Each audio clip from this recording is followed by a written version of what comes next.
The signs in this lecture 29, or portents of the end, are scary. But there's also quite a bit about angels and the attempts to prepare for the end. Again, it's dismal stuff. I mean, we know from the book of Revelation that there's going to be lots of punishment too, and there's signs and one thing and another. But yet there is a lot of comfort for us, isn't there? Because we know that Christ Jesus shall reign. That's what we know is going to happen. It's going to end well, because he is going to put his enemies underfoot. In other words, the last enemy is death, and so that's a comfort to us. We're going to be with Christ, which is far better. But here are some of the signs or the portents. In other words, meaning the indications. When you look at at some of the stuff on the net about the signs, they talk about 50 signs. 10 past, 13 present, 27 are in the future. And there's one of them has to do with the splitting of the moon, and that comes out of Al-Bukhari, Volume 1. In the Quran, we'll look at a few other signs, where we begin with the 26 and verse 4.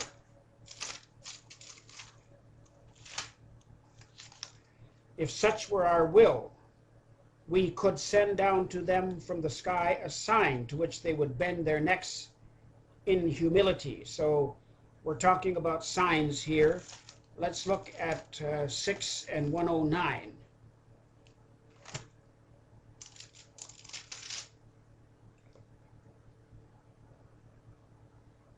They swear their strongest oaths by Allah that if a special sign came to them, by it they would believe. Say, certainly all signs are in the power of Allah, but what will make you Muslims realize that even special signs came, they will not believe?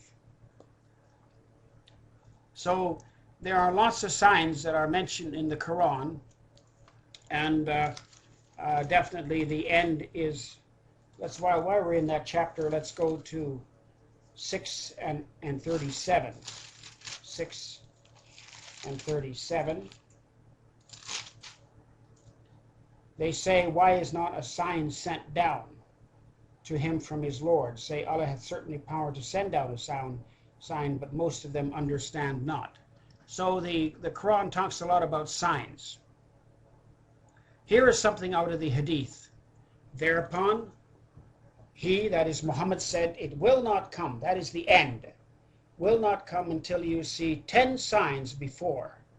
And in this connection, he made mention of the smoke. Dajjal, that's the Antichrist, the beast, the rising of the sun from the west, the descent of Jesus, the son of Mary, the Gog and Magog, and the land sliding in 3 places, 1 in the east, 2 in the west, and in Arabia, at the end of which fire would burn forth from Yemen and drive people to the place of their assembly.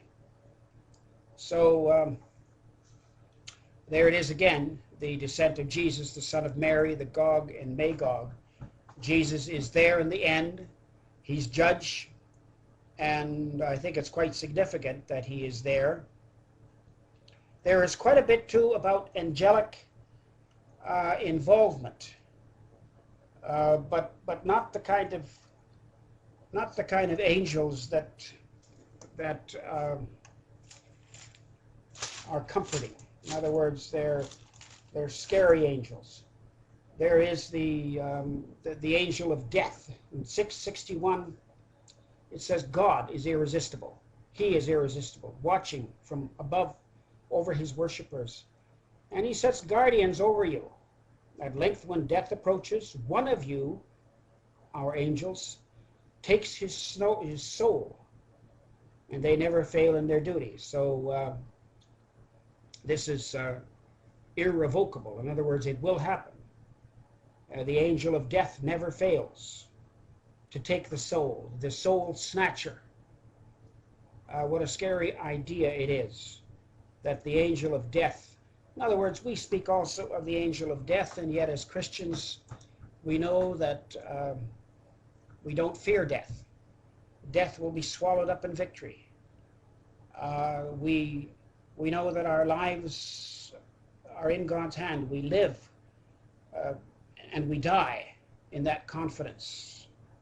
It isn't easy to die, we know that. But nevertheless, we sorrow not as others, Paul said, who have no hope. There are two angels. One is called Munkar and Nakir. And these two angels are fearsome. They are angels of fearsome countenance. They interrogate the soul after death, immediately. It's sort of an inquisition. And they come and ask questions. They ask questions of the deceased immediately afterwards. That is also a scary time, a very fearsome time. Muslims are against cremation. They're against coffins, and they want to bury the person immediately, as soon as possible after death, I guess, to get it over with, get this inquisition out of the way. 13 and verse 10. It is the same to him, whether any of you conceal his speech or declare it openly, whether he lie, hid by night, or walk freely by day. And this is the verse. For each such person there are angels in succession before and behind him. They guard him by command of Allah. Verily never will Allah change the condition of a people until they change it themselves with their own souls. But when once Allah wills a people's judged punishment, there can be no turning it back, nor will they find beside him any to protect. So you see here again, there's this heavy-handedness about predeterminism. Not very much really open, in fact, hardly open at all to human will, to the choice. It's predestined. 82 and verse 10. But verily over you are appointed angels to protect you. But this is not the protection that is comforting. It says, look at the next verse, it's kind and honorable, but they're writing down your deeds. This to me is not a comforting thought. Is it to you? But for the grace of God, I wouldn't have any confidence at all.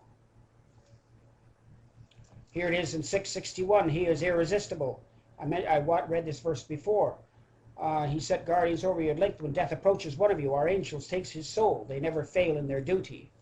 And then 50 and 16 through 18. 50, 16 through 18. It was we who created man. We know what dark suggestions his soul. This is another verse that makes it sound like, not as all well with our souls. We know what dark suggestions his soul. For we are nearer to him than his jugular veins. So, all right.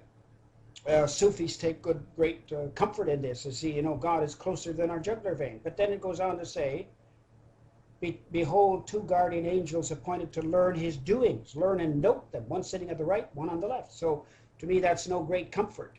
That's a scary thought. Now, Muslims, as I mentioned in the beginning, try their best to prepare for the end, prepare for the final, for the exam.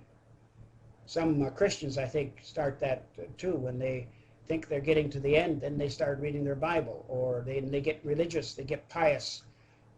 Muslims often, to tell you the truth, get religious in their old age. They start wearing the prayer cap, and they become much more into religion as they get older. But closer to the end, they have a tendency to recite the Shahada just before the end. In other words, if someone is dying, they recite it into the ear. There is no other God but God, and Muhammad is the apostle of God. Into the ear. Why? So that it will be the last thing he hears, or she. And sometimes in the other ear they will give the call to prayer. But in any event, that's what they do. They want the last thing to be heard, the Shahida, which is the creed. And then as soon as the person is buried, the exam begins. 2 angels begin the exam. And you see, the fear is that Satan will try to seduce the person. So you must foil him. In other words, his attempts must be foiled. Because when questions are asked of the deceased, who was Muhammad? Who was God? Or in the case of a Shiite, who was Ali? If they give the wrong answer, then they're severely beaten. They must get it right. And failure means a foretaste of hell. It says that infidels, kafirs, are hit with a sledgehammer, and their screams are heard all over the place. Not a very comforting thought, is it? I mentioned to you before the determinism that apparently there was, for example, this story that they tell, Muslims tell, of an argument that Adam and Moses had. And Moses said to Adam, you know, how come you did that in the garden? How come you made that mistake? How come you chose to eat? And so Adam said, well, you know, it was predestined. I did it because it was predetermined. And that ended it. That ended the argument. So what happened in the garden was prescribed. In fact, Muslims go so far to say, and the tradition says that if a man commits fornication, he does it because it was predetermined. This is pretty heavy. This is far more harsh, far more rigid than any 5-point Calvinist that we could ever find. In the traditions, it says that all is fixed, even the backwardness, shrewdness, some to hell, some to heaven, and that is decided in the Father's loins. Even, as I mentioned, fornication is decreed, some to paradise, some to heaven, some to hell, and I care not. This is the traditions. One person is in hell for soiling his clothes with urine. Another one that I don't think I mentioned, a woman is there because she didn't take care of a dog. And so you see, a little thing can send you to hell.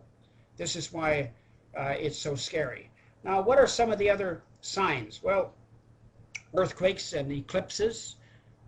This sounds like the Bible quite a bit, because Jesus talked about signs and about things that would happen. In Isaiah, it says that the heaven trembles and the earth shakes. And in the Quran, it says, be acquainted with that day in Surah 100. Remember that the surahs at the end of the Quran were actually the ones that came first. But in 100 and verse 11, that their Lord had been well acquainted with them even to that day. That, that Yawm Akhir, the last day. And the earth was shaken and crumbled like dust, according to Quran 56, verse 4 through 6. This is very vivid stuff, isn't it? I mean, it's very poetic. Muslims are afraid of the eclipse. Whenever they see an eclipse, they tend to call a prayer meeting. I remember hearing some years ago about when the eclipse came in Turkey. They got together for prayer, and that's what the Prophet did, Muhammad. When there was an eclipse, he prayed. And here's the note that I just mentioned in 99. And Muslims, they think that this is a judgment of God. Their sermons have a lot to do with fear, have a lot to do with the end. And there are so many verses in the Quran that you can draw from, preach from. Muslims often preach from the traditions, and but as we mentioned before, there are a lot of verses in the Quran about the end. In other words, 80 and 34, it says that day shall a man flee from his own brother, and from his mother, and his father, and from his wife, and his children, and each of them that day will have enough concern of his own to make him different to the others. Some faces that day will be beaming, laughing, rejoicing. Other faces that day will be dust-stained. Blackness will cover them. Such will be the rejectors of Allah, the doers of iniquity. So much written on the end. Another thing that is going to happen, according to Islam, is that there's going to be a lot of moral degradation. Alcohol, open illegal sex, little religious knowledge, and many women. This is mentioned in Bukhari, Volume 1, 68. What do we mean by that? Well, it says that there'll be 50 women for one man. Other things the Muslims have talked about is that music is, it's very much a sign of moral decay. In the traditions, it talks about that, moral depravity. Not surprisingly, the Taliban, who are so strict and so Islamist in their thinking, they were against music. They outlawed music. No music and no nothing like that, no poetry, and they were very hard on widows as well, just unreasonably hard on the women. But there are other signs as well. The Dajjal comes back, Al-Mahdi, in other words, the Messiah, often thought of different than Al-Masih, the Christ. I remember that when I was in Pakistan in 1979, on November the 20th, someone stood up in Mecca in the Kaaba when the Islamic calendar turned over to the next millennium. Someone stood up in the Kaaba and said that I am the Mahdi. He had smuggled in arms into underneath the Kaaba there through a long process, and he had 300 followers. And then he stood up at the time of the pilgrimage with hundreds of thousands of people standing around waiting for the message. And he stood up and he said, I'm the Messiah. And then his followers came out with their arms, and they took all the people captive, hostage. And the message went out that this was the work of Americans and Jews. And at that time, we were attacked because we were sitting ducks in a city in Dera Ghazi Khan in south central Pakistan. But later the news came out that it wasn't Americans and Jews, as Ayatollah Khomeini had said. It was in fact Saudis, rebels, and some from Yemen. And eventually the Saudi army was able to take it over again, execute all of those 300 and some. But it scared the wits out of the Saudi army because they realized how vulnerable they were, how divided the Muslim world is. And so it did end, but it was a sudden time. And then I might have mentioned this before, but we were treated badly and our vehicles were burned and furniture was smashed and so on, in this misunderstanding and this false rumor, despite the fact that I told them I was Canadian, not American. But afterwards we forgave them. And the Muslims came to me and they said, now we understand the difference between you and us. You forgive your enemies, those who do wrong against you. But they said that we do not forgive anyone.